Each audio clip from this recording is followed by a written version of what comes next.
PSL 11 में players की selection कैसे होगी? नई तब्दीलियों का ऐलान कर दिया गया। पाकिस्तान सुपर लीग के इंतजामी ढांचे में तब्दीलियों का ऐलान कर दिया गया। टूर्नामेंट के 11वें एडिशन में खिलाड़ियों की सिलेक्शन ड्राफ्ट के बजाय ऑक्शन से होगी। ऑक्शन सिस्टम से टीमें मुतवाजन बनेंगी और खिलाड़ियों को ज्यादा कमाई का मौका मिलेगा। नए एडिशन में मैन्युफैक्चर, ब्रांड एम्बेसडर और राइट टू मैच कवानीन को खत्म कर दिया गया है। ऑक्शन से कबल हर फ्रेंचाइज टोटल 4 खिलाड़ी रिटर्न कर सकती है, मगर हर कैटेगरी में ज्यादा से ज्यादा 1 खिलाड़ी होगा। नई आने वाली दोनों टीमों को ऑक्शन से कबल 4-4 खिलाड़ी मुंतखब करने का मौका मिलेगा, जबकि हर फ्रेंचाइज को 1 इंटरनेशनल खिलाड़ी को डायरेक्ट साइन करने की इजाजत दे दी गई है।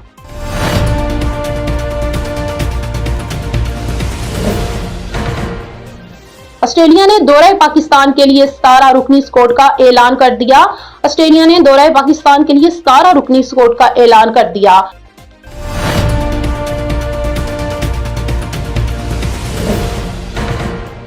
छुट्टियां खत्म, पंजाब में तलीमी अदारे खुल गए। पंजाब भर के तमाम सरकारी और निजी तलीमी अदारे आज से खुल गए। महकमा तालीम के मुताबिक सूबे में मौसम सरमा की तातीलात 20 दिसंबर से शुरू हुई थी। तुलबा को मजमूई तौर पर 30 दिन की छुट्टियां दी गई हैं, जबकि मौसम सरमा की तातीलात के बाद आज से तलीमी सरगर्मियां बहाल कर दी गई हैं। पंजाब भर के सरकारी स्कूलों के नए औकात का बाकायदा नोटिफिकेशन भी जारी कर दिया गया है।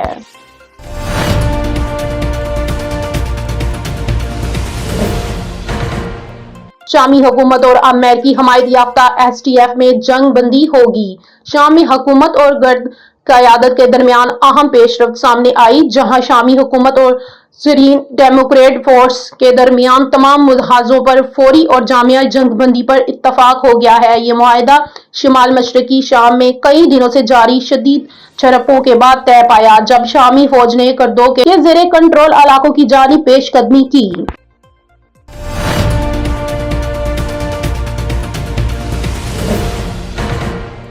सेनेट में कौन कितने मिनट तक बोल सकेगा? रूल्स में तरमीम का एजेंडा सामने आ गया। सेनेट में कौन कितने मिनट तक बोल सकेगा?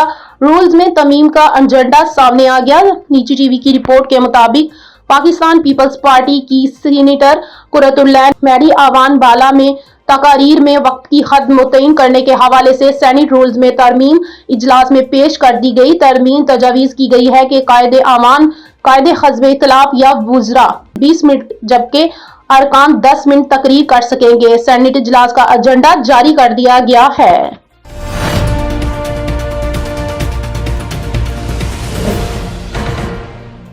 भारत में मुर्दा खातून आखिरी रसूमात के दौरान जिंदा हो गई। भारतीय रियासत महाराष्ट्र में 103 साला बुजुर्ग खातून आखिरी रसूमात के दौरान जिंदा हो गई। तकरीब में शरीक लोग हैरान, जबकि अहले खाना में खुशी की लहर दौड़ गई।